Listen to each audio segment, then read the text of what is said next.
खबर शामिल करते हैं जब से रिपोर्ट राना शहबाज अजीज न्यूज़ीलैंड पंजाब मरनी नवाज शरीफ की हिदायत पर शहरों की दरीना मसाइल का फौरी हल।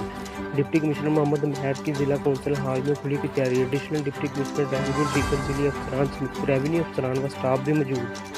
खुली कचहरी में शहरियों के मुख्य नोयत के मसाइल को फर्दन फर्दन सुना गया। डिप्टी कमिश्नर मोहम्मद महर ने शहरियों की दरख्वास्तों पर समाअत के बाद मौका पर अमल दरामद के अहकाम जारी किए। वज़ीर-ए-आला पंजाब की हिदायत पर शहरियों के मसाइल के फौरी हल के लिए हम यहाँ मौजूद हैं।